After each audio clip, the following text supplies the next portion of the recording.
بسم اللہ الرحمن الرحیم۔ ہمارے چینل میں خوش آمدید۔ میں کچن میں برتن دھو رہی تھی جب میری ساس نے مجھے چیخ کر پکارا تھا۔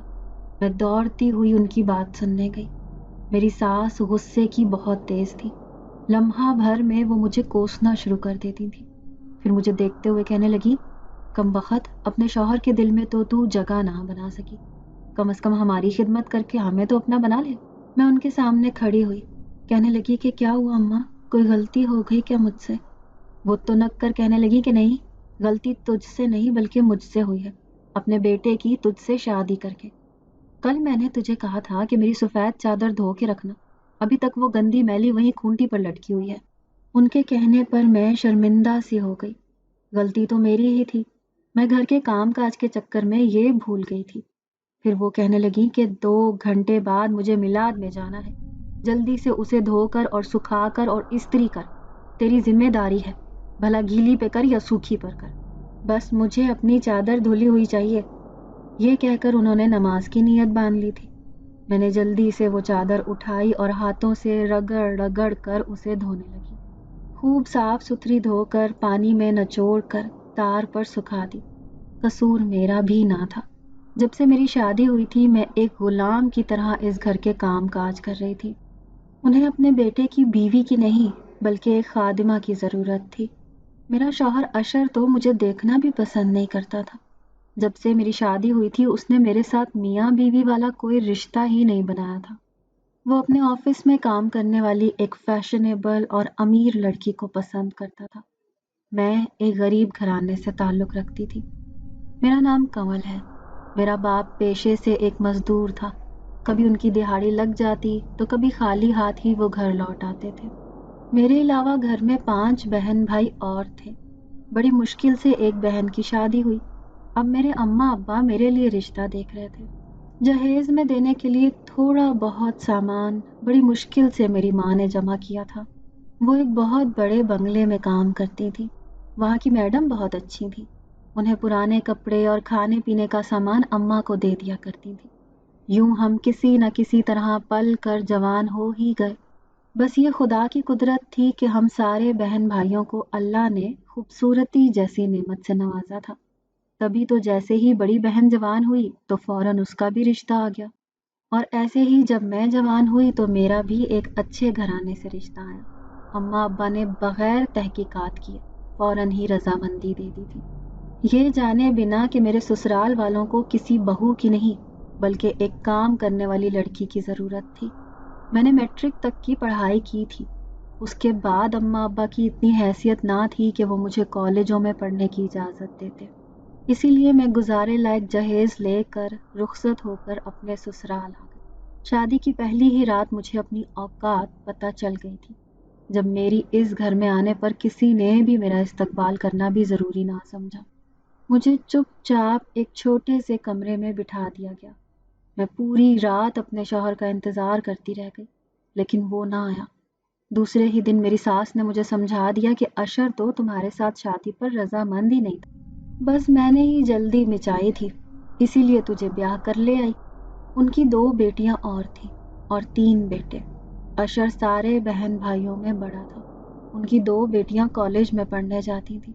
وہ عمر میں مجھ سے بھی زیادہ تھی، لیکن ابھی تک نہ تو ان کی شادی ہوئی تھی اور نہ ہی منگنی، بلکہ دونوں ہی انتہائی فیشنیبل اور تیز مزاج کی تھی۔ میں ان کے بڑے بھائی کی بیوی تھی، لیکن انہوں نے کبھی بھی مجھے بھابھی کہہ کر نہیں پکارا تھا، بس کنول کنول کہہ کر مجھ سے اپنے سارے کام کروا لیا کرتی تھی۔ شادی کے بعد پہلے دن میں نے اپنے شوہر کو دیکھا تھا۔ کالے رنگ کے سوٹ میں وہ بہت حسین لگ رہا تھا۔ میں بے اختیار اسے دیکھتے ہی اپنا دل دے بیٹھی تھی۔ اب اس کی ایک نظر کی منتظر رہتی کہ کب وہ اپنی نظر کرم مجھ پر ڈالے، لیکن وہ تو مجھے دیکھنا بھی پسند نہیں کرتا تھا۔ ہاں، لیکن اپنے سارے کام کروانا تو وہ گویا فرض سمجھتا تھا۔ دھیرے دھیرے کر کے کھانا پکانے سے لے کر کپڑے دھونے تک ہر کام کی ذمہ داری میرے کندھوں پر آ گئی تھی۔ میں باورچن کے ساتھ ساتھ دھوبن، صفائی کرنے والی اور اس گھر کی نوکرانی کا کردار بخوبی نبھا رہی تھی۔ مجھے اپنے غریب ماں باپ کا بھی خیال تھا۔ اگر یہاں سے اٹھ کر ان کے گھر جا بیٹھتی تو وہ لوگوں کو کیا جواب دیتے؟ پھر اتنے روپے پیسے والے نہ تھے کہ وہ مجھے یہاں سے طلاق دلوا کر کسی دوسری جگہ میری شادی کر دیتے۔ اسی لیے چپ چاپ بس صبر کر کے اپنی زندگی گزار رہی تھی، اسی امید پر کہ کبھی تو میرے شوہر کا دل میری طرف مائل ہو جائے گا۔ ذرا سی غلطی پر ساس مجھے باتیں سنانے سے باز نہ آتی تھی۔ وہ نہ صرف میرے ماں باپ کو گالیاں دینے لگ جاتی، بلکہ کم جہیز لانے کا طعنہ بھی میرے منہ پر دے مارتی۔ محلے پڑوس میں کہیں پر بھی وہ مجھے جانے نہ دیتی، حتیٰ کہ اگر ان کے خاندان میں سے کسی کی شادی کا دعوت نامہ بھی آ جاتا تو وہ اپنی بیٹیوں کے ساتھ خود ہی چلی جاتی تھی۔ آج بھی ان کی دونوں بیٹیاں ان کے ساتھ میلاد میں چلی گئیں، میں گھر پر اکیلی تھی۔ جب مغرب کے وقت کسی نے دروازے پر دستک دی، میرے دونوں چھوٹے دیور بھی ٹیوشن پڑھنے گئے ہوئے تھے، ناچار مجھے ہی اٹھ کر دروازہ کھولنا پڑا۔ دروازہ کھولا تو سامنے ایک جوان فقیر کھڑا تھا۔ میں اسے دیکھ کر حیران رہ گئی۔ وہ اچھا خاصا ہٹا کٹا نظر آ رہا تھا۔ اس جوانی میں اس کے مانگنے کا مقصد مجھے سمجھ میں نہ آیا۔ وہ کھانے کے لیے کچھ مانگ رہا تھا۔ میں نے سوچا کہ شاید مجبور ہوگا، جبھی تو مانگ رہا ہے۔ تبھی میں نے اسے کچن سے سالن روٹی لا کر دے دیا۔ پھر اس نے میرے ہاتھ پر کپڑے میں لپٹی ایک چیز رکھی اور خود چلا گیا۔ میں اس چیز کو دیکھ کر حیران رہ گئی۔ جیسے ہی میں نے اس کپڑے میں لپٹی ہوئی چیز کو کھول کر دیکھا تو میں حیران رہ گئی۔ وہ ایک سونے کا کنگن تھا جو وہ جوان فقیر مجھے دے کر چلا گیا تھا۔ میں بڑے غور سے اس کی چمک دیکھ رہی تھی۔ ہو بہو ایسا ہی کنگن میں نے اپنی ساس کے ہاتھ میں بھی دیکھا تھا، لیکن اس کے ڈیزائن میں فرق تھا۔ موٹا سا سونے کا کنگن پا کر تو میری خوشی کی کوئی انتہا نہ رہی۔ اس فقیر نے صرف کھانے کے بدلے میں مجھے اتنا قیمتی کنگن دے دیا تھا۔ میں سوچ بھی نہیں سکتی تھی۔ جبھی میں نے وہ کنگن جا کر چھپکے سے اپنی کپڑوں کی الماری میں چھپا دیا۔ اس کی کالی آنکھوں سے عجیب سی الجھن ہوئی تھی۔ وہ فقیر نہ جانے کون تھا۔ ابھی تھوڑی ہی دیر ہوئی تھی کہ میرا شوہر اشر اپنے آفس سے لوٹ آیا۔ اسے دیکھ کر میرے چہرے پر خوشی آئی تھی، حالانکہ وہ تو میرے چہرے پر نظر ڈالنا بھی گوارا نہیں کرتا تھا۔ پھر اس نے اپنی ماں کے بارے میں مجھ سے پوچھا اور سیدھا کمرے میں چلا گیا۔ وہ اپنے کمرے میں سوتا تھا، جبکہ میں اس گھر میں بنے ہوئے ایک چھوٹے سے اسٹور روم میں الگ سوتی تھی۔ میں نے آج تک اپنے ماں باپ سے اس بات کا ذکر نہیں کیا تھا۔ پھر میں آئینے کے سامنے جا کر کھڑی ہوئی، دل میں سوچنے لگی کہ آخر میرے اندر ایسی کیا کمی ہے جو میرا شوہر مجھ پر نظر ڈالنا بھی گوارا نہیں کرتا۔ میری سیاہ آنکھیں، گوری رنگت اور لمبے لمبے کالے بال بظاہر چاہے جانے کے قابل تھے۔ پھر میں نے اپنے آپ کو ہلکا سا تیار کیا اور باہر صحن میں جا کر بیٹھ گئی۔ میرا شوہر کسی سے ہنس ہنس کر فون پر بات کر رہا تھا۔ شاید وہ کوئی لڑکی تھی، کیونکہ اس کے چہرے پر بہت زیادہ خوشی تھی۔ پھر اچانک ہی مجھے اس سونے کے کنگن کا خیال آیا تو میرا دل خوشی سے بھر گیا۔ سوچنے لگی کہ اسے بیچ کر تھوڑے پیسے امی ابا کو دے دوں گی اور کچھ پیسوں سے میں اپنے گرمیوں کے کپڑے بنا لوں گی، کیونکہ شادی کو کئی مہینے ہو گئے تھے لیکن ابھی تک میں نے اپنا ایک سوٹ بھی نہیں بنایا تھا۔ خرچے کے نام پر تو شوہر ایک پائی بھی ہاتھ پر نہیں رکھتا تھا اور ساس بھی میری کوئی ضرورت پوری نہیں کرتی تھی۔ پھر میں اس نوجوان فقیر کے بارے میں سوچنے لگی۔ وہ کتنا مہربان تھا، صرف ایک روٹی اور تھوڑے سے سالن کے بدلے میں مجھے سونے کا کنگن دے کر چلا گیا تھا۔ دوسرے دن میں ساس سے اپنے گھر جانے کی اجازت مانگنے لگی۔ اس نے مجھے گھورا، کہنے لگی کہ یہ کام کیا تیرا باپ کرے گا؟ اگر تو اپنے ماں باپ کے گھر جا کر بیٹھ جائے گی تو… پھر میں اس سے کہنے لگی کہ اماں بس تھوڑی دیر کے لیے جانے دیں، میں 1-2 گھنٹے میں واپس آ جاؤں گی۔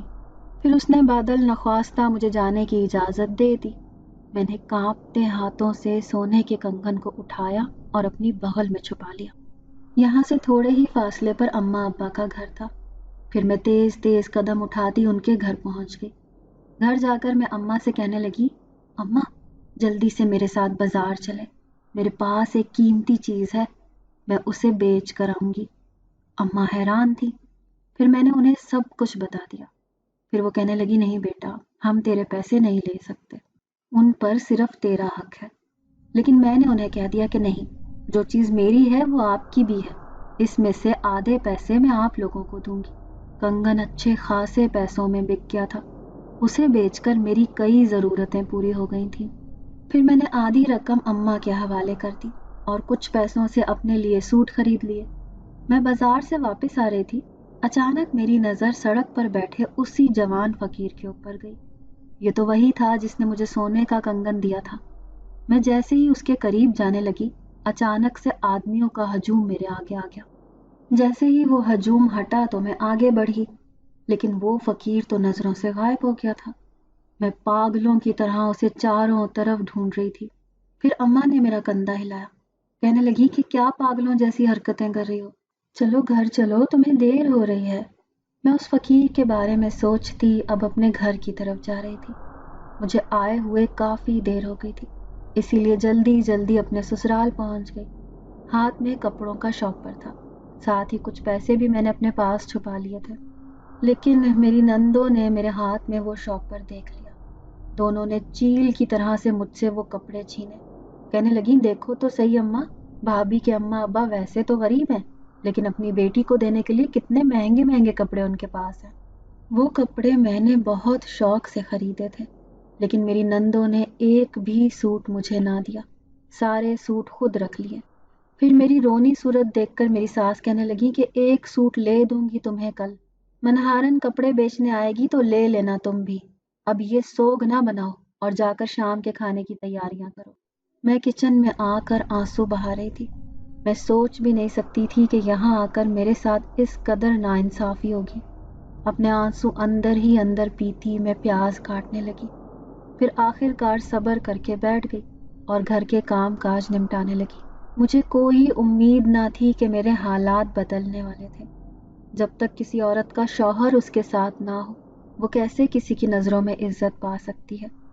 پھر 2 ہی دن گزرے تھے کہ کسی فقیر نے دروازے پر صدا لگائی۔ میں نے پلٹ کر دیکھا، یہ تو وہی نوجوان فقیر تھا جو اس دن مجھے سونے کا کنگن دے کر گیا تھا۔ آج بھی وہ مجھ سے کھانے کا طلبگار تھا۔ میں نے چوری چوری اپنی ساس کو دیکھا، وہ اپنا پان دان کھولے پان کھانے میں مصروف تھی۔ پھر فقیر کو جھڑکی دیتے ہوئے کہنے لگی، ہٹے کٹے ہو کر بھیک مانگتے ہو، شرم نہیں آتی؟ جاؤ یہاں سے، کوئی بھیک نہیں ملے گی۔ جبکہ میں آج بھی اسے کھانا دینا چاہتی تھی، وہ بھی ڈھیٹوں کی طرح سے دروازے پر ہی تن کر کھڑا ہوا تھا۔ پھر میں نے ایک پلیٹ میں جلدی سے تھوڑا سا گوشت کا سالن نکالا اور 2 روٹیاں رکھ کر اپنی ساس کی نظریں بچا کر اس فقیر کے ہاتھ میں تھما دی۔ اس نے مجھے دیکھ کر دعا کے لیے ہاتھ اٹھائے تھے، میں نہ جانے کیوں اسے دیکھ کر مسکرا دی۔ اس کا نورانی چہرہ بتا رہا تھا کہ وہ شاید کوئی درویش تھا۔ وہ واپس جانے لگا، لیکن اس کے ہاتھ سے ایک کاغذ نیچے گرا تھا۔ میں حیران رہ گئی کہ کہیں اس نے وہ کاغذ میرے لیے تو نہیں چھوڑا۔ پھر میں نے اپنی ساس کی نظریں بچا کر وہ کاغذ اٹھا کر اپنے پاس رکھ لیا، پھر اپنے کمرے میں جا کر اسے پڑھنے لگی۔ اس میں لکھا تھا، نماز اور قرآن پڑھا کرو لڑکی، تمہارے حالات بدل جائیں گے۔ میں اس کی بات پر حیران تھی، کیونکہ آج تک میں نے یہ بات نہ سوچی تھی۔ دل میں شرمندہ تھی کہ لوگوں سے شکوے شکایتیں کرتی رہی، اس رب سے تو کبھی ہاتھ اٹھا کر دعا ہی نہیں مانگی۔ جبھی میں وضو کر کے آئی اور نماز کے لیے کھڑی ہو گئی، نماز پڑھ کر دل میں تھوڑا سکون تھا۔ اپنے دل میں آئی رنجشیں میں بھلا چکی تھی۔ دل ہی دل میں اس رب سے مدد کی طالب تھی کہ کسی طرح میرے شوہر کا دل میری طرف مائل ہو جائے۔ یہی دعا مانگ کر میں سوئی۔ اچانک مجھے خواب میں وہی نوجوان فقیر نظر آیا۔ وہ میری طرف دیکھ کر مسکرا رہا تھا، پھر رازداری سے کہنے لگا کہ اگر اپنی زندگی بدلنا چاہتی ہو تو اس کالونی کے پیچھے پہاڑوں میں ہم درویشوں کی بستی ہے، وہاں پہنچ جانا، وہاں تمہارے لیے ایک راز کی بات ہے۔ یہ بات سن کر ایک جھٹکے سے میری آنکھ کھلی تھی، میں پسینے سے شرابور ہو گئی۔ میں اس خواب پر حیران تھی۔ اچانک ہی کانوں میں ساس کی تیز تیز چیخنے کی آوازیں آنے لگی، وہ یقیناً مجھے ہی بلا رہی تھی۔ میں باہر گئی تو کہنے لگی، شرم نہیں آتی اتنی دوپہر کے وقت سوتے ہوئے؟ ابھی کام کرنے کا وقت ہے اور تم جا کر اپنے کمرے میں مزے سے سو گئی ہو۔ یہ تمہارے باپ کا گھر نہیں ہے، جلدی سے کھانا پکانے کی تیاری کرو، 1 بجنے والا ہے۔ میرا سر بہت بھاری ہو رہا تھا، لیکن کھانا پکانا بھی ضروری تھا، اسی لیے جلدی جلدی کام کرنے لگی۔ لیکن بار بار ذہن میں اسی خواب کا خیال آ رہا تھا۔ دل میں ارادہ باندھا کہ میں وہاں ضرور جاؤں گی، اس فقیر کی بات جھوٹی نہیں ہو سکتی، ضرور وہاں میرے لیے کچھ ایسا ہوگا جس سے میری زندگی بدل جائے گی۔ اب میں موقع تلاش کر رہی تھی۔ دوسرے دن جلدی جلدی سارے گھر کا کام نپٹا لیا۔ وقت سے پہلے ہی میں نے سارا کام ختم کر لیا تھا۔ دوپہر کا کھانا بھی پکا کر رکھ دیا۔ ابھی 12 ہی بجے تھے۔ پھر میں ڈرتے ڈرتے اپنی ساس سے کہنے لگی کہ اماں، میں تھوڑی دیر کے لیے اپنے گھر چلی جاؤں؟ ابا کی طبیعت ٹھیک نہیں ہے، میں ان کا حال پوچھنا چاہتی ہوں۔ انہوں نے میری بات پر منہ بگاڑا، کہنے لگی ہر دوسرے دن تجھے اپنی ماں کا خیال آ جاتا ہے، ہمارا خیال تجھے بالکل بھی نہیں آتا۔ جا ابھی چلی جا، 2 گھنٹے سے پہلے پہلے واپس آ جانا، ایسا نہ ہو کہ وہیں پر بیٹھ جائے۔ بادل نخواستہ انہوں نے مجھے وہاں جانے کی اجازت دے دی تھی۔ میں اسی میں خوش ہو گئی تھی۔ جلدی سے اپنی بڑی سی چادر اوڑھی اور گھر سے باہر نکل آئی۔ چھوٹا سا پرس بھی میں نے اپنے پاس رکھ لیا تھا۔ تیز قدموں سے چلتی ہوئی میں جلدی سے جلدی وہاں پہنچنا چاہتی تھی۔ جیسے ہی پہاڑیوں کو پار کیا تو حیرت سے میرے سر پر آسمان گر پڑا، کیونکہ وہاں تو ساری جھگیاں ہی جھگیاں تھیں، ساری ایک ہی جیسی بنی ہوئی تھیں۔ اس میں رہنے والے سارے نوجوان درویش تھے۔ میں یہ دیکھ کر خوف سے کانپنے لگی۔ اتنا حیرت انگیز منظر میں نے آج تک نہیں دیکھا تھا۔ بھلا میں اس نوجوان فقیر کو کیسے تلاش کرتی؟ تبھی پاس میں گزرنے والے ایک فقیر سے کہنے لگی کہ آپ نے ایک کالے کپڑے والے فقیر کو دیکھا ہے جس نے گلے میں بڑی سی مالا پہنی ہوئی ہوتی ہے؟ وہ میری بات سن کر ہنسا، پھر کہنے لگا کہ یہاں تو سبھی کالے کپڑے اور گلے میں مالائیں پہن رکھے ہیں، تم کس کے بارے میں بات کر رہی ہو؟ کہیں وہ جن ذات تو نہیں جو سب درویشوں کو اپنے ساتھ لے کر یہاں ایک خاص عمل کے لیے آیا؟ میں اس کی بات پر حیران رہ گئی۔ پھر کہنے لگی نہیں، وہ تو انسان ہے، وہ تو روزانہ میرے گھر مانگنے آتا ہے۔ وہ ہنسا، پھر کہنے لگا ہاں، یہاں سب تمہیں انسان نظر آ رہے ہیں، لیکن در حقیقت ہم تو سارے جن ذات ہیں۔ ہم ایک خاص مقصد کے لیے یہاں پر اپنا عمل کرنے آئے ہیں۔ جیسے ہی عمل پورا ہوگا یہ جگہ چھوڑ کر چلے جائیں گے۔ اس نے میرے ہوش اڑا دیے۔ یہ ساری جنات کی بستی تھی۔ کیا لوگوں کو اس بات کی خبر نہیں تھی؟ یہ سن کر میں وہاں سے بھاگنے لگی۔ اچانک سے ہی ایک آواز سن کر رک گئی۔ میں نے پیچھے پلٹ کر دیکھا، وہی درویش کھڑا تھا جو مہربان مسکراہٹ سے مجھے دیکھ رہا تھا۔ پھر کہنے لگا ڈرو مت لڑکی، میں جانتا ہوں کہ تم ایک شادی شدہ لڑکی ہو اور دنیا کے حالات سے کس قدر تنگ ہو۔ جبھی تمہارے حالات اور تمہاری قسمت بدلنے کے لیے میں تمہاری زندگی میں آیا تھا۔ میں اسے ڈرتے ڈرتے کہنے لگی کہ کیا تم ایک جن ذات ہو؟ تو وہ کہنے لگا ہاں، میں ایک جن ذات ہوں، لیکن تمہاری ہی طرح خدا کی بنائی ہوئی ایک مخلوق ہوں۔ جس طرح دنیا میں برے انسان ہوتے ہیں، اسی طرح برے جنات بھی ہوتے ہیں، اور نیک انسانوں کی طرح نیک جنات بھی اس دنیا میں بستے ہیں۔ ہم سب نیک جنات میں سے ہیں۔ ہم ایک خاص مقصد کے لیے اس دنیا میں آتے ہیں، پھر جب ہمارا وہ مقصد پورا ہو جاتا ہے تو ہم واپس اپنی دنیا میں لوٹ جاتے ہیں۔ لیکن تم ایک خاص لڑکی ہو، تم نہیں جانتی، میں تمہیں آج سے 10 سال پہلے سے جانتا ہوں۔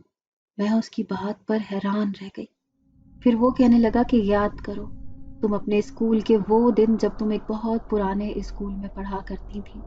تمہارے خوبصورت بالوں کو دیکھ کر میں تم پر عاشق ہو گیا تھا۔ تم ہر روز اس بیری کے درخت کے نیچے بیٹھتی تھی۔ اس وقت میں اپنے خاندان کے ساتھ اس اسکول میں رہتا تھا۔ ہمارا کوئی قبیلہ نہ تھا۔ تمہاری عمر 15 برس تھی۔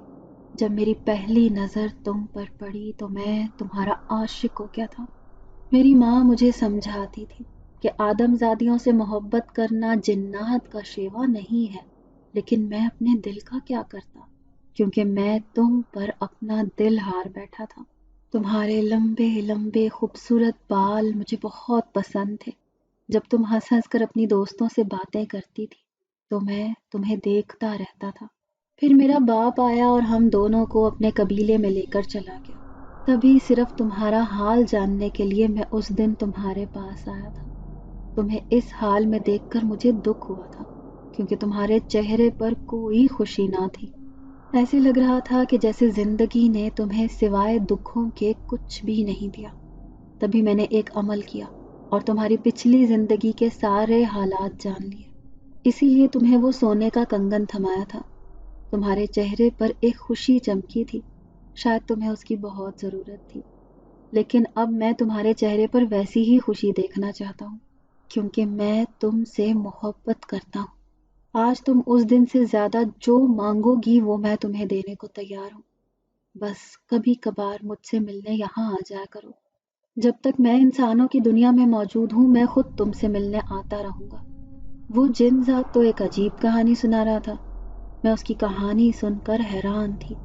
میں نہیں جانتی تھی کہ اتنے سالوں سے مجھ پر کوئی جن ذات عاشق رہ چکا ہے، جس نے اپنی محبت کو آج اتنے سال گزر جانے کے بعد میرے سامنے ظاہر کیا تھا۔ میں اس سے کہنے لگی کہ ہاں میں بہت پریشان ہوں، لیکن ابھی میرے پاس وقت بہت کم ہے۔ امید ہے تم مجھ سے ملنے میرے پاس ضرور آؤ گے۔ میری بات سن کر وہ خوش ہوا، پھر میں جلدی سے واپس لوٹ آئی۔ دل میں خوشی تھی کہ کوئی ہے اس دنیا میں جو میرا احساس کرتا ہے۔ ظاہر ہے وہ میرے جیسا دکھنے والا انسان نہیں ہے، لیکن ہے تو خدا کی ہی مخلوق۔ اب میں خوش رہنے لگی تھی۔ مجھے واپسی میں دیر ہو گئی تو ساس مجھے 100 باتیں سنانے لگی، لیکن مجھے آج ان کی باتیں کڑوی نہیں لگ رہی تھیں، کیونکہ میرے من کے اندر خوشی تھی۔ پھر پورا دن یہی سوچتی رہی کہ میں اس سے کہوں گی کہ میرا حالات بدل ڈالے۔ میں ایک اچھی اور پر آسائش زندگی گزارنا چاہتی تھی۔ کچھ ایسا کر دے کہ میرے شوہر کا دل میری طرف مائل ہو جائے۔ ساتھ ہی اس سے تھوڑی سی دولت کا بھی کہوں گی، کیونکہ میں اپنی نہیں تو اپنے ماں باپ کی قسمت بدلنا چاہتی تھی۔ انہوں نے ساری زندگی خوشیوں سے محروم ہو کر غربت میں گزاری تھی۔ انہی خوش کن خیالوں میں گم میں سارے گھر کا کام نمٹاتی پھر رہی تھی۔ تبھی میری نند ساس کے کان میں کہنے لگی، اماں مجھے تو لگتا ہے بھابھی اپنے ماں باپ کے گھر نہیں بلکہ کسی اور سے ملنے گئی تھی۔ اس کی اس بات نے میرے دل پر خنجر مار دیا تھا۔ میں آنسو والی نظروں سے اسے دیکھنے لگی۔ اس کی آواز میرے کانوں تک بآسانی آئی تھی، جیسے اس نے مجھے سنانے کے لیے ہی یہ سب کہا تھا۔ لیکن اگلے ہی پل میری ساس کی بات نے مجھے خوشی دی تھی، جب وہ اپنی بیٹی کو جھڑکتے ہوئے کہہ رہی تھی، خبردار جو اس لڑکی پر الزام لگانے کی کوشش کی۔ میں جانتی ہوں یہ کردار کی اچھی لڑکی ہے، جبھی تو اس کو بہو بنا کر لائی ہوں، ورنہ تو تمہارا بھائی اس آوارہ اور فیشنیبل لڑکی کو کوئی اس گھر میں لانا چاہتا تھا۔ میرے دل میں ساس کے لیے عزت پیدا ہو گئی۔ میں جو پہلے یہ سوچتی تھی کہ وہ مجھے اپنی بیٹیوں سے کم تر سمجھتی ہے، اب احساس ہوا کہ بھلے ہی وہ منہ سے زہر اگلتی رہتی تھی، لیکن ان کے دل میں میرے لیے یہ احساس تھا کہ میں ایک صاف کردار کی لڑکی ہوں۔ رات کو میں اکیلی کمرے میں سوئی تھی کہ اچانک آدھی رات کو میری آنکھ کھلی۔ ایسے لگا جیسے کوئی میرے آس پاس موجود ہو۔ تبھی میں نے دیوار پر ایک سایہ لرزتا ہوا دیکھا۔ میں خوف سے لرزتی ہوئی آواز میں کہنے لگی، کون ہے وہاں؟ جواب میں اس سائے کی حالت بدلی اور دیکھتے ہی دیکھتے وہ اسی جن زادے کی شکل میں میرے سامنے آ گیا۔ میں اسے اپنے کمرے میں دیکھ کر حیران تھی۔ میں گھبرا گئی کہ کہیں اسے کوئی دیکھ نہ لے۔ اس نے میرے چہرے پر میری سوچ پڑھ لی۔ پھر وہ کہنے لگا، فکر نہ کرو، تمہارے علاوہ میں کسی کو بھی نظر نہیں آؤں گا۔ پھر اس نے اپنا ہاتھ آگے کیا، کہنے لگا، میں تمہارے لیے قیمتی تحفہ لے کر آیا ہوں، امید ہے تمہیں یہ تحفہ پسند آئے گا۔ اس نے اپنی مٹھی کھولی، اس میں ایک خوبصورت انگوٹھی رکھی تھی۔ کہنے لگا، یہ ہم جن زادوں کی ایک خاص انگوٹھی ہے، ایسا قیمتی ہیرا دنیا میں صرف چند لوگوں کے پاس ہے۔ یہ ہیرا میرے پاس بھی تھا، اسی لیے میں نے تمہیں دینے کا فیصلہ کیا ہے۔ میں اس کی محبت پر حیران رہ گئی۔ بھلا ایک جن زاد مجھے اپنی سب سے قیمتی چیز کیسے دے سکتا تھا؟ میں نے شکریہ کہہ کر وہ انگوٹھی تھام لی۔ اب تو وہ ہر روز مجھ سے ملنے میری خوابگاہ میں چلا آتا۔ کبھی تحفے میں کوئی انگوٹھی دیتا، کبھی کوئی لاکٹ۔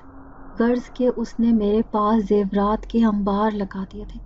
میں اپنے آپ کو خوش نصیب تصور کرتی تھی کہ میں اس جن زاد کی محبت تھی۔ پھر ایک دن میں گھر کے کام کاج نمٹا رہی تھی جب میرے شوہر کے ساتھ ایک خوبصورت لڑکی گھر میں داخل ہوئی۔ میری ساس گھر پر نہ تھی۔ پھر وہ لڑکی میرے شوہر سے کہنے لگی، تم نے مجھ سے جھوٹ کہا تھا کہ تم نے اپنی بیوی کو طلاق دے دی ہے۔ یہ تو پورے ٹھاٹ باٹ سے تمہارے گھر میں گھوم رہی ہے۔ اگر میرے ساتھ رشتہ قائم کرنا چاہتے ہو تو ابھی اور اسی وقت میرے سامنے اسے طلاق دو۔ وہ مجھے اس گھر میں دیکھ کر غصے سے بپھر گئی۔ میں خوف سے کانپنے لگی، کیونکہ اگر میرا شوہر مجھے طلاق دے دیتا تو میری پوری زندگی برباد ہو جانی تھی۔ میں نے جلدی سے اپنے شوہر کے سامنے ہاتھ جوڑے، اس سے التجا کرنے لگی کہ خدا کے لیے ایسا مت کرو، میری زندگی برباد ہو جائے گی۔ لیکن اچانک ہی کچھ ایسا ہوا جس نے مجھے حیران کر دیا۔ میرا شوہر اچانک غصے میں آیا، اس لڑکی سے کہنے لگا تم دفع ہو جاؤ یہاں سے، میں اس لڑکی کو ہرگز طلاق نہیں دوں گا، بلکہ تم سے اپنا ہر تعلق توڑ دوں گا۔ وہ لڑکی تو یہ سن کر غصے سے پاگل ہو گئی، غصے سے پاؤں پٹکتی وہاں سے چلی گئی۔ میں اپنے شوہر کی بات سن کر حیران تھی۔ اچانک سے اس کے جسم کو ایک زوردار جھٹکا لگا، وہ اپنا سر پکڑ کے بیٹھا تھا۔ اسے کچھ سمجھ نہ آئی کہ اس نے یہ کیا کہہ دیا ہے۔ پھر وہ چپ چاپ اپنے کمرے میں چلا گیا۔ میں خاموشی سے اپنے کمرے میں لوٹ آئی، لیکن اسی رات مجھے یہ حقیقت معلوم ہو گئی تھی کہ یہ سب کچھ اسی جن زادے نے کیا تھا۔ اس نے ہی میرے شوہر کے منہ سے یہ سب الفاظ کہلوائے تھے۔ جس آفس میں میرا شوہر کام کرتا تھا وہ ان کے باس کی بیٹی تھی۔ دوسرا دن انہیں کام سے نکال دیا گیا۔ وہ مایوس چہرہ لیے گھر لوٹے، پھر اپنی ماں سے کہنے لگے کہ میری نوکری ختم ہو گئی ہے، آپ نے میری شادی اس لڑکی سے نہیں کروائی، اس وجہ سے باس نے مجھے نوکری سے نکال دیا ہے۔ یہ سن کر میں پریشان ہو گئی۔ میں اپنے شوہر سے محبت کرتی تھی، اسی لیے اس کی پریشانی میں مبتلا دیکھ کر میرے حواس جاتے رہے۔ اب میں جلدی سے اس جن زادے سے مل کر اس پریشانی کا حل نکالنا چاہتی تھی۔ پھر دوسرے دن میرا شوہر اپنی ماں سے کہنے لگا کہ میں کاروبار کرنا چاہتا ہوں، لیکن اس کے لیے میرے پاس پیسے نہیں ہیں۔ آپ نے جو رقم الینا اور وینا کے لیے جوڑ کر رکھی ہے وہ مجھے دے دیں۔ لیکن میری ساس نے وہ رقم دینے سے صاف انکار کر دیا۔ وہ کہنے لگی ہرگز نہیں، میں اپنی بیٹیوں کی شادی کیسے کروں گی؟ تم دوسری نوکری ڈھونڈ لو، کاروبار کو رہنے دو۔ میرا شوہر یہ سن کر مایوس ہو گیا، پھر مجھ سے رہا نہ گیا۔ میں نے اپنے پاس موجود زیورات بیچ کر وہ رقم شوہر کو دے دی۔ وہ حیران ہو کر میری شکل دیکھ رہا تھا، پھر کہنے لگا تمہارے پاس اتنی رقم کہاں سے آئی؟ میں اس کے سوال پر گڑبڑا گئی، پھر کہنے لگی کہ اماں نے ایک سونے کا سیٹ دیا تھا، میں نے وہی بیچ کر یہ رقم حاصل کی ہے۔ میں اسے نہیں بتانا چاہتی تھی کہ یہ رقم کہاں سے آئی ہے۔ در حقیقت یہ اس جن زادے کا مجھ پر احسان تھا جو میری محبت میں میرے لیے یہ سب کچھ کر رہا تھا۔ دوسرے دن وہ جن زادہ میرے پاس آیا تو اس نے مجھ سے ناراضگی کا اظہار کیا، کہنے لگا تم نے میرے سارے تحفے بیچ ڈالے، تمہارا شوہر تو تم سے محبت بھی نہیں کرتا، پھر تم نے اس کے لیے اتنا سب کچھ کیوں کیا، اتنا سب کیوں کیا اس کے لیے؟ میں اس کی بات سن کر اداس ہو گئی۔ میں کہنے لگی کہ تم مجھ سے محبت کرتے ہو، اسی لیے میری محبت میں تم نے اپنی ساری قیمتی چیزیں مجھے دے ڈالی۔ اسی طرح میں بھی اپنے شوہر سے محبت کرتی ہوں، بھلے ہی وہ نظر اٹھا کر مجھے دیکھتا بھی نہیں ہے، لیکن میں اس کے نکاح میں آ گئی ہوں، تبھی سے میں اس سے محبت کرنے لگی ہوں۔ پھر اچانک سے ہی وہ جن زادہ میرے سامنے سے غائب ہو گیا۔ مجھے ایسے لگا جیسے میری بات نے اسے ناراض کر دیا۔ میرے دیے ہوئے پیسوں سے میرے شوہر نے اپنا کاروبار شروع کر لیا تھا۔ میں خوش تھی کہ اس کا کاروبار دن بدن ترقی کر رہا تھا۔ پھر آہستہ آہستہ اس کا رویہ میرے ساتھ بدلنے لگا۔ پہلے وہ نظر اٹھا کر مجھے دیکھتا بھی نہ تھا، لیکن اب آتے جاتے وہ میرا حال چال پوچھ لیتا تھا۔ پھر ایک دن میرے لیے ایک نئی امید لے کر آیا، جب میرا شوہر میرے لیے بہت خوبصورت کپڑے لے کر آیا۔ میں ان کپڑوں کو دیکھ کر خوش ہو گئی، ساتھ ہی اس جن زادے کا خیال آیا جس نے یہ سب کیا تھا۔ اتنے دن سے وہ میرے سامنے نہیں آیا تھا، شاید اپنے شوہر کی طرف مائل ہوتے دیکھ کر وہ مجھ سے ناراض ہو گیا تھا۔ میں اس سے ایک بار ملنا چاہتی تھی، اسے بتانا چاہتی تھی کہ میرے دل میں اس کے لیے جو جگہ ہے وہ کوئی نہیں لے سکتا، کیونکہ میں اس کی دل سے عزت کرتی تھی۔ اس سے ملنے کے لیے ایک دن میں اپنی ساس سے بہانہ کر کے اسی درویشوں کی بستی میں جا پہنچی۔ پھر پاس سے گزرنے والے ایک جن زاد سے اس کے بارے میں پوچھا تو وہ کہنے لگا کہ وہ تو کئی دن ہوئے یہ بستی چھوڑ کر چلا گیا ہے، سنا ہے کہ وہ اپنے قبیلے میں موجود ہے۔ میں یہ سن کر مایوس ہو گئی، کیا اب وہ کبھی مجھ سے ملنے نہیں آئے گا؟ یہی سوچ کر میں اداس تھی۔ پھر ایک دن مجھ پر یہ انکشاف ہوا کہ میں اس جن زادے سے محبت کرنے لگی تھی۔ مجھے میرے شوہر سے اس لیے محبت تھی کیونکہ اس کے ساتھ میرا رشتہ جڑ چکا تھا، جبکہ اس جن زادے سے تو میرا کوئی رشتہ بھی نہ تھا، لیکن دن رات میں اس کے خیالوں میں گم رہتی تھی۔ دل چاہتا تھا ایک بار ضرور اس سے ملاقات کروں۔ اب میرا شوہر کاروبار کے چکر میں زیادہ تر گھر سے باہر ہی رہنے لگا تھا۔ دوسری طرف میری ساس بھی نندوں کے رشتے کرنے میں لگی تھی۔ ان کے لیے جو بھی آتا تو وہ دونوں نندوں کی زبان درازی دیکھ کر منع کر دیتے۔ ایک دن میں چپکے سے اسی بستی میں جا پہنچی اور ایک جن زاد سے کہنے لگی کہ میں اس درویش سے ملاقات کرنا چاہتی ہوں. تم اسے میرا پیغام دے دو کہ میں نے اسے یاد کیا ہے. وہ میری بات سن کر حیران تھا، لیکن دوسرے ہی دن آدھی رات کو میری آنکھ کھلی جب میں نے اسی جن ذات کی موجودگی محسوس کی. اس کے چہرے پر ناراضگی تھی، لیکن میں اسے یوں ناراض نہیں دیکھ سکتی تھی، اسی لیے میں نے اس سے معافی مانگ لی. میں اسے کہنے لگی کہ تمہاری محبت کے سامنے میرے شوہر کی محبت تو کچھ بھی نہیں ہے. تم نے تو مجھے زندگی کی طرف مائل کیا ہے. پھر وہ کہنے لگا کہ تم مجھے یہاں کیوں بلایا ہے؟ تو میں نے اس سے کہا کہ میں چاہتی ہوں کہ تم روزانہ مجھ سے ملنے آؤ، کیونکہ اتنے دن ہو گئے تم نے مجھ سے بات نہیں کی. وہ میری بات سن کر خوش ہو گیا، پھر اپنے ماضی کی ڈھیروں باتیں کرنے لگا. میں ابھی تک اپنے اسٹور میں ہی سوتی تھی. میرے شوہر نے ابھی تک مجھے اپنے کمرے میں سونے کی اجازت نہیں دی تھی. میں اس بات پر اداس رہتی تھی کہ میں نے اس جن ذات کی ساری قیمتی چیزیں بیچ کر سارے پیسے اسے دے دیے تھے، پھر بھی وہ مجھ سے خوش نہ تھا. آخر کار اللہ اللہ کر کے ایک جگہ پر نندوں کا رشتہ طے ہو گیا. اب زور و شور سے ان کی شادی کی تیاریاں ہو رہی تھیں. میرے کپڑے بنانے کا خیال نہ تو شوہر کو آیا تھا اور نہ ہی ساس کو. میں اس بات پر اداس تھی کہ میں نے تو اپنا سب کچھ اپنے شوہر کو دے دیا تھا، لیکن وہ یہ نہیں سوچ رہا تھا کہ شادی میں پہننے کے لیے مجھے بھی کپڑے زیورات کی ضرورت ہے. یہی سوچ کر ایک دن میں اداس بیٹھی تھی. ساس اور نندیں شادی کی شاپنگ کرنے بازار گئی ہوئی تھی. میں اکیلی ہی گھر پر تھی جب اچانک دروازے پر کوئی فقیر صدا لگانے لگا. میں اس کی آواز پہچان گئی تھی. وہ کوئی اور نہیں بلکہ وہی جن زادہ تھا. اس کی آنکھوں میں مجھے دیکھ کر چمک آئی تھی. میں گھبرا گئی. اس نے آج بھی مجھ سے کھانے کا تقاضا کیا. پھر ایک بیگ میرے ہاتھ میں تھما دیا. میں نے لذیذ کھانے کی ٹرے اس کے ہاتھ میں تھمائی اور اس کے ہاتھ سے وہ بیگ لے لیا. میں جانتی تھی کہ آج پھر وہ میرے لیے قیمتی چیزیں لے کر آیا تھا. وہ سب سے پہلے میرا احساس کرتا تھا.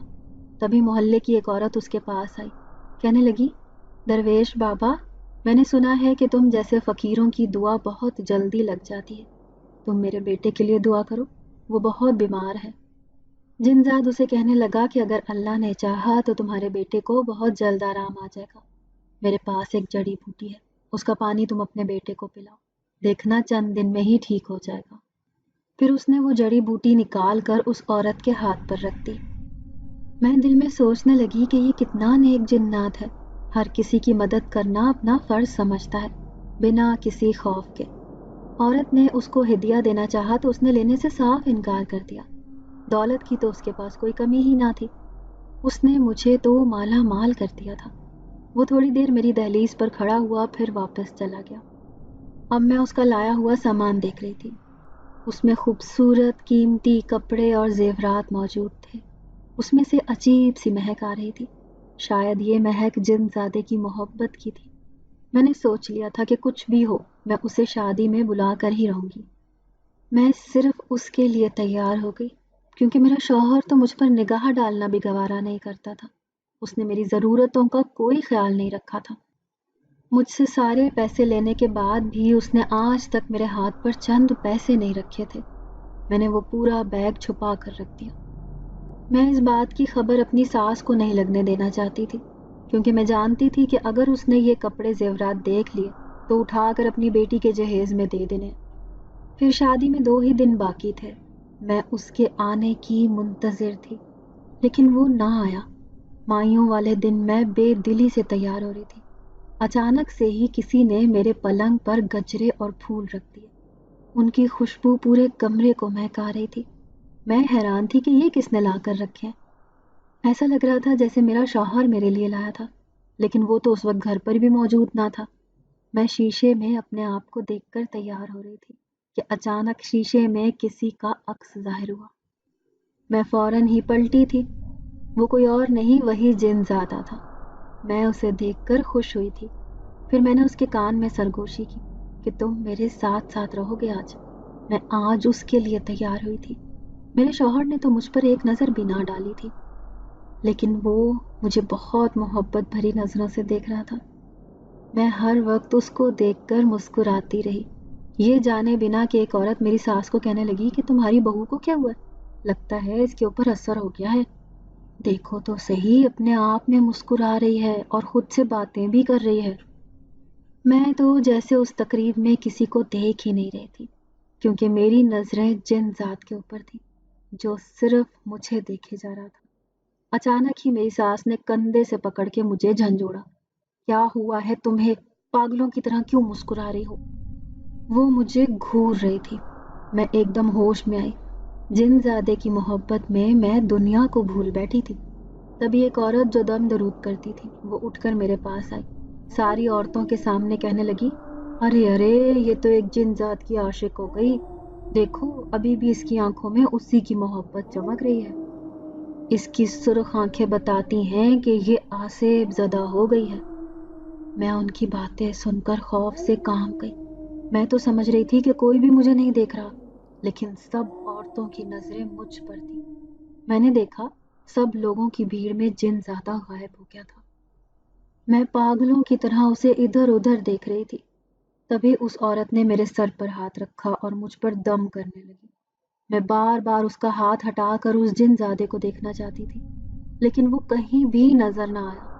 پھر اچانک میرے جسم کو جھٹکے لگنے لگے اور میں نیچے گر کر بے ہوش ہو گئی۔ پورے گھر میں ہلچل مچ گئی۔ مجھے کچھ ہوش نہ تھا کہ میں کہاں پڑی۔ جب آنکھ کھلی تو میں اپنے شوہر کے کمرے میں تھی۔ میری ساس اور میری ماں میرے پاس کھڑی تھی۔ پھر میری ساس میری ماں سے کہنے لگی کہ تمہاری لڑکی کو نہ جانے کیا ہو گیا ہے، لگتا ہے یہ کسی ہوائی مخلوق کے زیر اثر آ گئی ہے۔ اماں کو بھی مجھ پر شک تھا، کیونکہ میں نے انہیں بھی وہ سونے کا کنگن دکھا دیا تھا جو درویش نے مجھے دیا تھا۔ اب میں پاگلوں کی طرح روئے جا رہی تھی اور بار بار اپنی ماں سے کہتی تھی کہ مجھے اس جن زادے سے ملنا ہے، وہ مجھ سے ناراض ہو کے یہاں سے چلا گیا ہے۔ شاید میں اس کی محبت میں دیوانی ہو گئی تھی۔ میرا شوہر پریشان ہو گیا۔ پھر میری ماں غصے سے میرے شوہر کو کہنے لگی کہ تم نے میری بیٹی کو نہ عزت دی نہ محبت، جبھی تو یہ اس جن زادے کے بہکاوے میں آ گئی۔ دیکھو تو صحیح، اس نے اپنی زندگی خراب کر لی تمہارے پیچھے۔ میرے شوہر کو بھی پچھتاوا ہو رہا تھا۔ پھر وہ میری ماں کو تسلی دیتے ہوئے کہنے لگا، آپ فکر نہ کریں، میں اسے یہاں کے مولانا کے پاس لے کر چلا جاؤں گا، وہ اس کا بالکل صحیح علاج کر دے گا۔ لیکن شادی والا گھر تھا، اسی لیے سب پریشان تھے۔ پھر بارات ہوئی تو میں بھی تیار ہو کر گھر میں پھرنے لگی۔ عورتیں گھر میں میرے بارے میں طرح طرح کی باتیں کر رہی تھیں، لیکن مجھے کسی کی پرواہ نہ تھی۔ میرا دل چاہ رہا تھا کہ میں کسی طرح اسی درویشوں کی بستی میں جا کر دیکھوں، جن زیادہ وہیں پر نہ ہو۔ میرا شوہر میرے آس پاس ہی گھوم رہا تھا، جبکہ میری بے چین نظریں جن زادے کو ڈھونڈ رہی تھی۔ شادی خیریت سے ہو گئی، لیکن میری طبیعت خراب رہنے لگی تھی۔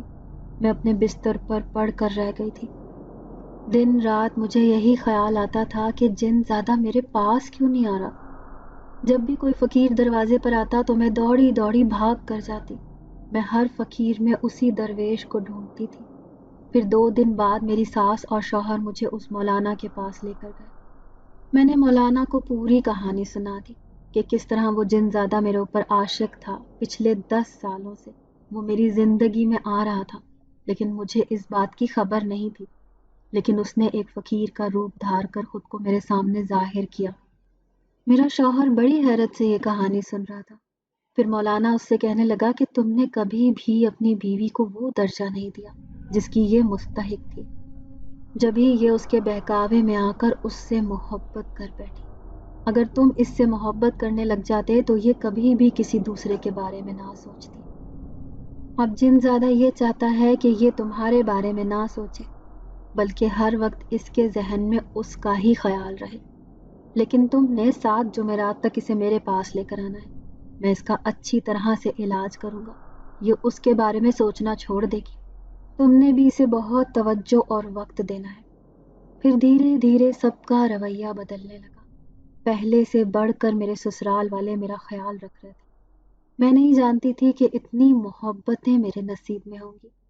پھر ایک دن میں آدھی رات کو چھت پر گئی، جہاں پر وہ جن زیادہ مجھے کھڑا ہوا نظر آیا۔ میں اسے بہت عقیدت سے دیکھ رہی تھی۔